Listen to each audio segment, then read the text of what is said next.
Olá, seja bem-vindo, seja bem-vinda ao Band Entrevista. Os desafios na educação têm sido cada vez maior, principalmente quando a gente fala sobre a primeira idade e a alfabetização. As telas, os tablets, jogos, desenhos, redes sociais e até as mudanças durante a pandemia. Tudo tem afetado cada vez mais o aprendizado. E para falar sobre este assunto, eu converso com João Batista Araújo e Oliveira. Ele é psicólogo e PhD em educação e tem um currículo extenso nessa área. Há mais de 15 anos criou o Instituto Alfa e Beto, que promove um conceito de educação baseado em evidências e intervenções voltadas para a educação infantil e séries iniciais, com ênfase na alfabetização e também na leitura. Seja bem-vindo ao Band Entrevista, muito obrigada aqui pela sua presença. Obrigado, é um prazer estar aqui. Bom, a gente começa falando sobre, então, o Instituto Alfa e Beta. Ele tem uma abordagem diferenciada quando o assunto é alfabetização. Como que é? Olha, todo o trabalho do Instituto, em todas as áreas, ele é baseado em evidências científicas. Então, a gente começa um tema novo, primeiro vai no campo, na realidade, para ver o que existe. Depois vai na literatura científica para ver quais são as evidências, os estudos sobre o tema. Procura as pessoas mais especialistas no assunto no mundo afora, ver quais são as práticas exitosas e, a partir daí, desenvolve uma metodologia adaptada para a realidade brasileira. Que, de um lado, tem uma precariedade de escolas, de limitação da formação de professores, e, de outro lado, as limitações dos alunos, dos recursos que a gente pode empregar. Então, a gente monta o que se chama de um ensino estruturado, organizado a partir de um currículo, de uma proposta pedagógica, com materiais ricos, adequados, dentro das limitações, e orientações muito específicas para o trabalho do professor. E isso é apoiado com capacitação e supervisão pelas escolas, pelos supervisores da secretaria e por nós. E essa abordagem ela já tem sido implantada em alguns estados, alguns municípios, em poucos ainda em todo o Brasil, né? Entre eles, Uberlândia, né? Nós temos, os programas do Instituto começaram antes do Instituto. Então, o programa Alfa e Beto, que é o nosso carro-cheque, que é o programa de alfabetização, vai fazer 20 anos no ano que vem. E tem municípios que estão conosco há 20 anos. Outros programas de primeira infância, de pré-escola, séries finais foram acontecendo ao longo do tempo. Mas temos uma grande experiência nessa trajetória, já tivemos em mais de 1000 municípios em todo o país. E a gente pode exemplificar alguma coisa que é usada, assim, para que as pessoas em casa entendam qual que é a diferença da alfabetização tradicional e essa que vocês indicam, né? No caso específico da alfabetização, o que nós tivemos no Brasil nos últimos anos foi uma não alfabetização. As escolas pararam de alfabetizar, aconteceu um desastre nacional que só agora, nos últimos anos, está sendo consertado. A gente tem alertado há 20 anos, trabalhado há 20 anos com sucesso, e agora as pessoas estão voltando a entender, olha, existe um processo específico, que não é um bicho de 7 cabeças, a criança deve ser alfabetizada no primeiro ano da escola, é isso que a família espera, é isso que é possível fazer. E, no caso específico da alfabetização, diferentemente de ensinar português, ensinar leitura, ensinar outras coisas, há protocolos, métodos e procedimentos que são muito mais eficazes do que outros. E é isso que a gente faz. E é para crianças do primeiro ao quinto ano, né? A alfabetização é para crianças do primeiro ano, tem alguns procedimentos, algumas atividades que podem ser iniciadas na pré-escola. E para os outros anos nós temos programas regulares de língua portuguesa, de matemática, de ciências, etc. Mas sempre baseado em evidências e na metodologia do ensino estruturado.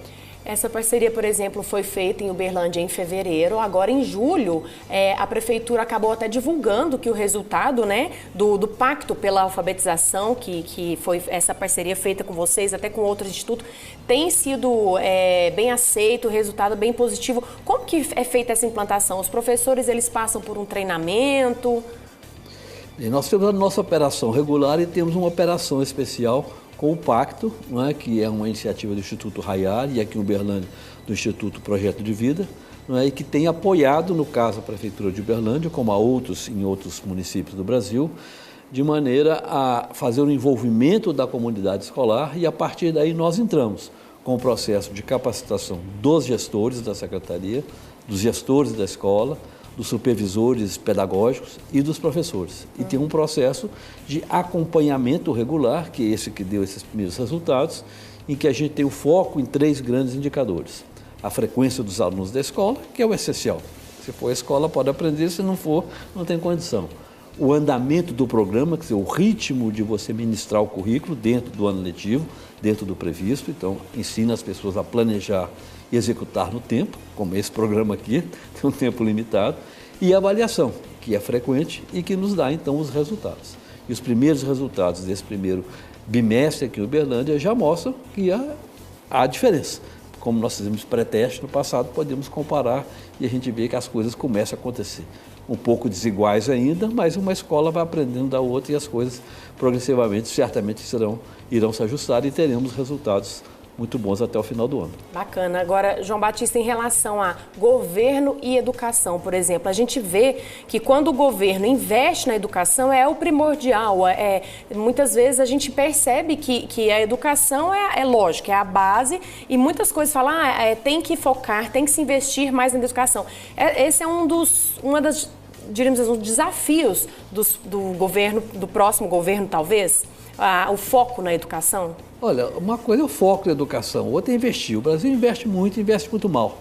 O Brasil, quer dizer, praticamente dobrou o gasto com a educação nos últimos 20 anos, reduziu o número de alunos e melhorou muito pouco a qualidade. Então, a questão central não é investimento. A questão central é gastar bem o que se tem. E isso tem a ver exatamente com a nossa estratégia. O que a gente faz? A gente concilia a pedagogia com a gestão. Você não pode fazer só uma coisa técnica bem feita, mas não ter gestão. Então, essas coisas é que tem que andar juntas. Então, municípios que fazem isso bem, conseguem resultado um pouco melhor. Não são muitos no Brasil, mas conseguem.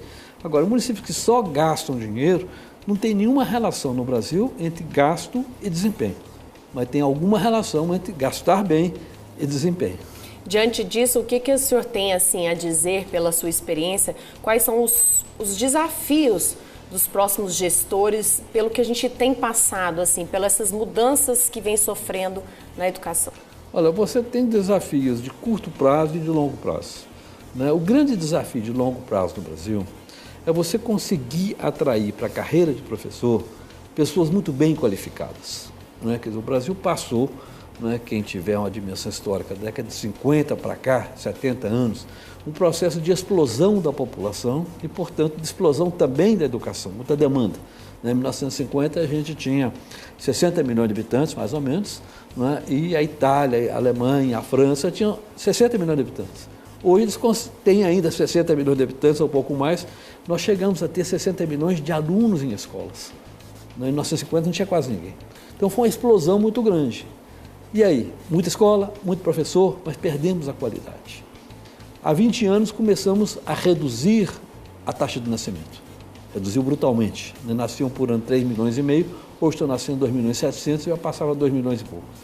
Então, com isso, cria uma oportunidade para a gente precisar de menos escolas e menos professores e começar a atrair gente muito boa para ser professor. Esse é o grande desafio do longo prazo, porque aí, a hora que tivermos bons professores, as coisas vão ficar muito mais fáceis para andar. Agora, no curto prazo, os desafios são gigantescos, os normais que já tinham e os da pandemia, porque aí descarrilhou um punhado de coisas e que eu não enxergo em muitos municípios nem o entendimento e nem a vontade de entender. Então, estamos sacrificando muito as futuras gerações que hoje estão na escola por falta de uma ação mais competente, mais proativa por parte dos municípios, por parte dos estados e o governo federal, que está perdido. Esse aí a gente não sabe se tem alguma condição de ajudar. Agora, o senhor falou numa questão bem interessante, que é quando a gente fala do educador, do professor, Ele é a base da formação das crianças, da alfabetização. Como que o senhor vê essa questão? Os professores, parece que antigamente era uma profissão tão valorizada e hoje em dia até as pessoas não querem mais. Falta um pouco de incentivo financeiro, econômico, incentivo ali, um salário melhor, um apoio melhor. Como que tem sido isso? Olha, eu acho que é injusto com o passado e com o presente dizer que o passado era melhor e que hoje é ruim. No passado tinha coisas boas e tinha coisas muito ruins também. O acesso era muito pequeno, os alunos que podiam ir à escola eram de nível socioeconômico muito melhor. Então, nós temos que, se fizer a comparação histórica, tem que ter muito cuidado. Você tinha, quando você pensa no passado, antes de 1960, ou antes de 1970, a única carreira, basicamente, que a mulher podia ir era o magistério. Então você conseguia atrair pessoas de muito bom nível para ser professora, independentemente do salário. Quando abriu a sociedade, deu à mulher chance de ir para a universidade, de ser engenheira, de ser médica, etc., você reduziu a qualidade das pessoas, mulheres, que iam para o magistério. Mas ele continua atraindo, sobretudo, mulheres, especialmente na educação infantil e séries iniciais. Então mudou o mercado, mudou um punhado de coisa. Com a explosão demográfica, que eu já disse, a explosão das vagas, você teve um momento em que, se o salário antes não era muito bom, depois ele se tornou muito ruim. E só agora que vai reconquistando, recompondo essa questão salarial. Hoje está mais ou menos muito próximo do salário de outras profissões. Mas então você teve aí um descompasso ao longo do tempo. Agora, o que nós tínhamos era uma pequena quantidade, hoje é uma quantidade imensa. Então, e mudou a sinalização, quer dizer, como a pessoa tem mais opção e houve uma sinalização que ainda persiste, que ser professor é ruim, o que não é verdade, então deixou de atrair as pessoas que nós precisamos. Esse é o desafio de longo prazo. No curto prazo, o que se pode fazer? Do que eu saiba, isso que a gente faz no Instituto, produzir materiais e estratégias que são adequadas às capacidades, condições e limitações desse professor. Eu acho que é aí que está o segredo do nosso sucesso, é dosar o remédio de acordo com a circunstância. Bom, já que nós estamos falando dos desafios, temos a questão que o senhor falou do envolvimento da pandemia, já também queria falar sobre a questão das telas, os tablets, os desenhos, os jogos, que também interferem, até que ponto isso é ou não é prejudicial para as crianças, mas tudo isso já a gente fala, tá? Porque nós vamos para um rápido intervalo aqui no Band Entrevista e voltamos em breve.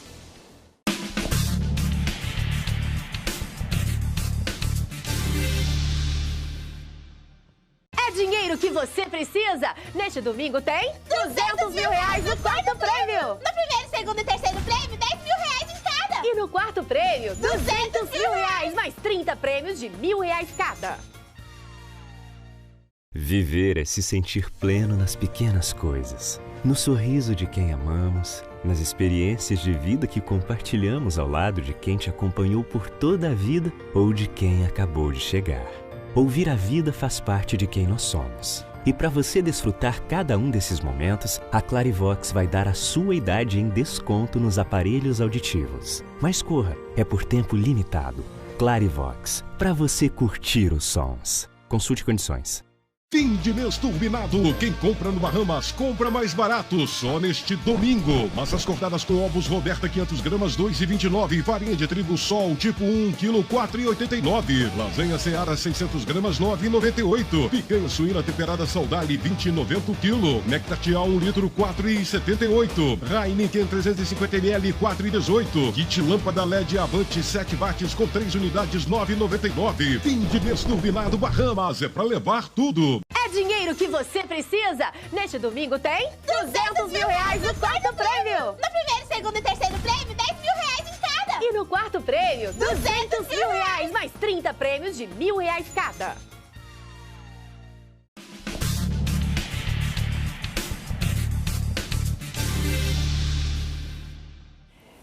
Estamos de volta com o Band Entrevista, hoje falando sobre os desafios na educação. E nosso entrevistado é o psicólogo e PhD João Batista Araújo e Oliveira. Bom, doutor João, a gente falou, no bloco anterior sobre as novas abordagens na alfabetização e tudo mais. E a gente vive hoje em dia uma situação envolvendo muita tecnologia. As crianças já nascem com o celular na mão, com o tablet na mão, e isso tem interferido na alfabetização, na educação, no ponto de vista do senhor? Infelizmente, a interferência tem sido mais negativa do que positiva. Esse é um assunto extenso, a gente não pode correr, mas então vamos pensar. Quer dizer, a promessa da tecnologia revolucionar a educação é muito antiga, tem mais de 100 anos. Desde que começou o correio, os cavalos levavam a correspondência, começou curso à distância. Era a tecnologia do final do século XIX. Depois veio o rádio. O rádio vai revolucionar a educação. Depois veio a televisão. Agora a televisão vai revolucionar a educação, pode chegar no movimento na sala de aula. Depois veio o computador, vai revolucionar. Agora vem 5G. Sempre tivemos essas coisas todas aí atormentando a ideia da educação. Todas elas contribuíram um pouco para a educação, para pensar as práticas da educação, mas não revolucionaram a educação. Não é? E por quê? Não é porque elas não funcionam, não é? É porque o modo operacional principal da educação ainda é a escola, a sala de aula e o professor. Não é? Então, em qualquer sistema desse, a tecnologia vai sempre ficar subordinada. O que acontece hoje nas escolas mais avançadas do mundo? Pouca tecnologia e muito professor, o melhor possível. Não é? Por quê? Porque, dado que o professor já é muito bom, a tecnologia vai agregar muito pouco. Não é? Então, o lugar dela fica mais quando você tem um professor com menos qualificação e que ela vai suportar, apoiar alguns processos, mas a tecnologia central é apoiada, escola, sala de aula e professor. Então, enquanto você não muda isso, trocar o trem de ferro pelo satélite, ou pela comunicação, ou pelo jato, não vai ter um grande impacto na educação. Como é que a gente sabe disso? A gente sabe disso porque há várias evidências de que, quando você faz a educação com base tecnológica isolada do fator escola, da estrutura, ela funciona. Nós temos um programa para alfabetizar pelo computador, Ilha do Alfabeto, e alfabetiza na escola. É um nicho. Você vê no ensino superior hoje, que, especialmente durante a pandemia, funcionou muito bem, para pessoas que já têm autonomia de aprender. E funciona, no treinamento empresarial. Então, nós sabemos que a tecnologia entrega, ela tem o potencial, mas ela não casa muito bem com a estrutura da escola. Enquanto nós não derrubarmos o muro da escola, e não estou advogando isso, vai ter sempre esse descompasso. Então, o que eu quero dizer, existe lugar sim para a tecnologia, ela já revolucionou alguns aspectos da educação em diferentes níveis, mas ela hoje não é uma resposta, não é uma solução para os problemas educacionais. Veja, por exemplo, durante a pandemia, mesmo nos países avançados, quando houve o ensino remoto, foi muito limitado o alcance. Muito pior para os alunos mais pobres, mesmo nos países ricos, e muito moderado para os outros alunos. Teve um atraso de aprendizagem lá também. Então, ela não casa muito, não é água e óleo, não mistura muito com a ideia da escola. Não é culpa do professor, não é culpa da tecnologia, é a questão da adequação de tecnologia a uma determinada organização. É interessante que antes, por exemplo, assim, até na minha época, a gente tinha, antes do boom, dessa tecnologia, a gente tinha os livros e por ali a gente fazia as pesquisas e transcrevia e reescrevia e tudo mais, e hoje é tudo muito na mão, parece que é tudo muito mais fácil e mais prático. Será que isso pode até deixar as pessoas, diríamos talvez mais, não sei se preguiçosas, enfim, não tem essa... Como que é isso? Não, pois é, então agora vamos falar da tecnologia no ensino e da tecnologia na vida. Quer dizer, a tecnologia no ensino, em situações de fora de sala de aula, podem funcionar em determinados contextos, em várias idades, mas sobretudo para as pessoas que são mais autônomas, mais lá para frente. E a tecnologia da vida, ela pode ser e está se mostrando extremamente disruptiva do cérebro. Aqui nós estamos falando do cérebro. Tem mais estudos. Tem um livro que foi recentemente traduzido em português, O Idiota Digital, que é de um francês, o Desmourget, em que ele mostra, com 450 páginas, dessas 450, 80 são de referências bibliográficas, com muita evidência de que o QI das pessoas do mundo está diminuindo. E há uma forte evidência de que a causalidade disso é tempo de tela. E, sobretudo, o tempo de tela antes dos 18 anos. Muito pior nos 2 primeiros anos, aí é letal, até os 6 anos, faz muito mal, e depois disso faz mal. Dá só um exemplo de uma evidência. Se a criança ou o jovem tem o celular desligado dentro da mochila, na sala de aula, a atenção dele já diminui. Desligado. Então é água e óleo, não mistura. Por quê? Por causa da atenção. A atenção humana, ela tem que focar numa coisa. Se eu focar noutra, o meu esforço para voltar para aquela é muito grande. Então, quando eu divido a minha atenção entre a tela e o professor, entre a tela e o livro, entre a tela e o conteúdo, eu estou forçando, eu estou exigindo muito do meu cérebro. Então, o esforço é muito maior. E a criança, como não tem condição ou muita capacidade de mobilizar o esforço, vai prejudicando. A outra questão é da falta de atenção.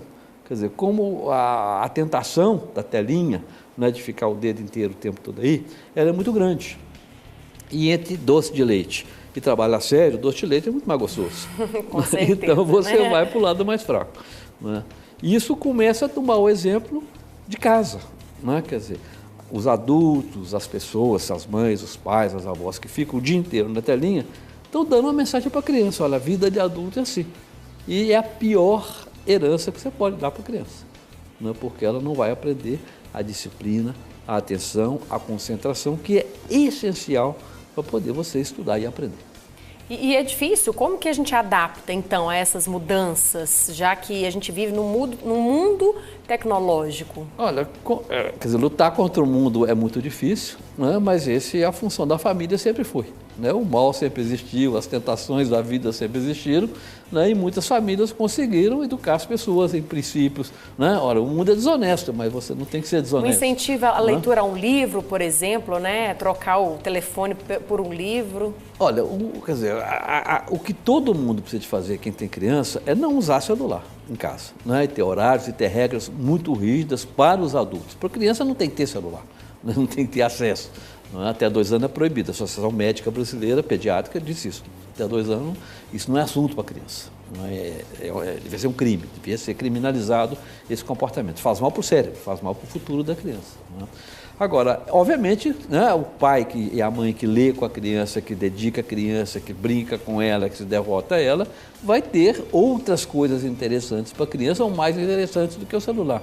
A competição é difícil? É, mas é a nossa função de pai, de mãe, de educador, competir com isso. E a mesma coisa na escola, quer dizer, tem escolas no Brasil, né, em que o celular é permitido para aluno e para professor, que isso é um crime. Isso é objeto devia ser objeto de intervenção policial ou jurídica. É um crime porque desvirtua totalmente a atenção, não é lugar de celular. Se você tem uma sala, um lugar onde vai precisar de acessar o computador, a internet, uma tarefa, isso tem que ser muito bem regulado. Mas são coisas que o Brasil, outros países também, mas o Brasil em particular, está perdendo o terreno e depois que perde as rédeas fica mais difícil você segurar o cavalo. Bom, agora a gente está indo para o fim, né, do nosso programa e queria falar um pouco dessa questão do pós-pandemia. A gente viveu um período longo, né, de adaptações, como o senhor mesmo falou agora há pouco, da questão das aulas online, a distância e tudo mais. E agora a gente já pode considerar um pouco esse pós. Quais são os principais desafios desse pós-pandemia para que as pessoas recuperem, diríamos, entre aspas, o tempo perdido? Olha, vamos começar do mais geral e ir para o mais particular. Né? O que a história nos mostra depois de calamidades, depois de eventos como esse tão traumáticos quanto a pandemia? É que a maioria das pessoas é resiliente, é forte. Né? Elas vão se adaptar, elas vão se ajustar, elas vão voltar a funcionar como era antes. Né? Com algum prejuízo, né? Um ficou mais gordo, outro ficou mais lento, mas a maioria volta. E tem um grupo que já era suscetível antes e que vai levar mais tempo ou vai precisar de um apoio psicológico ou psiquiátrico ou mesmo de remédios para poder voltar aos eixos. Né? Então, isso existe, né? Felizmente a maioria é resiliente e vai voltar à vida normal. Segundo ponto, né? E aqui mais específico, o que a pandemia nos mostrou de positivo? Né? Nos mostrou de positivo a importância da escola, né? A importância da escola para as crianças, para os jovens e para a família. Né? E por que ela é importante? Porque ela ajuda a organizar a vida. Tem aula amanhã, tem horário, tem dever de casa, tem que preparar o uniforme. Ela dá previsibilidade que a pandemia destruiu. Eu não sei quando vai ter vacina. Aquele compromisso que a gente tinha, responsabilidade, né? Compromisso. Né? Quer dizer, a gente ficava esperando, vai ter vacina, quando é que vai abrir. Então, e mostra que a organização da vida, do dia, da semana, é fundamental para organizar a vida. Não é? Que é isso que o celular destrói. Ela rompe com a noção de tempo. E a noção de tempo é fundamental. Terceira coisa importante que mostrou da importância da escola. Meus colegas, o convívio social, né, para muita gente o espaço de recreação, para alguns a merenda, a alimentação. Então a escola tem muitas outras funções além de ensinar que a pandemia evidenciou. E a mais importante, os pais. Né, muitos pais que viram acontecer alguma aula à distância, poxa, isso aqui não é trivial, eu não sei fazer, o professor sabe, a escola fala, olha como é que é difícil, olha como é que ele consegue atrair a atenção do meu aluno. Então, houve um espaço, não é, de maior entendimento e valorização da escola. O que a gente está assistindo no pós-pandemia? E eu digo porque conheço aqui algumas dezenas de municípios que eu frequento, que eu tenho notícia. Um despreparo gigantesco da escola para auferir os benefícios dessa aprendizagem. A forma de acolher os alunos, de dar outro lugar mais importante para a família. Eu não vejo acontecer isso. Isso devia estar acontecendo, porque do lado de lá houve uma valorização e que não foi capitalizada. Né? O de outro, o preparo para acolher. Muito poucos estados, muito poucos municípios fizeram um diagnóstico, como fizemos aqui em Uberlândia, dos alunos, para ver onde é que eles estão, qual é o tratamento que precisa ser feito agora e vão fazer. Porque não adianta você retomar de onde queria tomar, você tem que retomar de onde está. Isso é fundamental, e é igual saúde, você tem que fazer o diagnóstico, analisar, ver o remédio adequado e vai tratando. E isso está sendo perdido. Houve promoção automática dos alunos 2 anos, mas não houve conhecimento. Então está faltando tecnologia, está faltando seriedade gerencial nas escolas, nas secretarias de educação, para poder lidar tecnicamente com essa questão do ajuste entre onde o aluno está, a intervenção para poder chegar no ponto e depois continuar. Há uma pressa muito grande. Está no 3º ano, eu tenho que dar o material do 3º ano. Não tem como, não vai acontecer. Então, esse problema eu não vejo que está sendo bem atendido de modo geral, pelo menos nos municípios onde eu vejo. Há um amadorismo muito grande. E o 3º ponto, se tiver outra pandemia amanhã, qual escola está com o plano B pronto? Isso eu vou deixar a pergunta. Todo mundo teve que aprender a se virar, inclusive dentro de casa, na escola, Então isso foi uma novidade para todo mundo e essa questão realmente é muito boa, Até que ponto todos nós estamos preparados para viver o novo de novo, Isso é bacana. Bom, é uma conversa muito boa, um assunto muito interessante, João Batista, que se a gente for falar sobre tudo isso, vai ainda uma longa entrevista, mas já fico muito satisfeita por a gente ter levado para vocês que estão aí em casa um pouquinho sobre os desafios da educação e o que a gente pode fazer para tentar melhorar, essa questão onde a gente está, ou pelo menos com quem convive conosco, Agradeço muito o senhor pela participação aqui no Band Entrevista, suas considerações finais breves, só para a gente encerrar. Muito obrigado, fica aí à sua disposição para continuar essa conversa. Com certeza teremos novas oportunidades. Bom, o Band Entrevista fica por aqui, a gente espera que vocês tenham gostado e a gente volta a falar de diversos outros assuntos aqui todos os dias no mesmo horário para vocês, então até breve, tchau, tchau.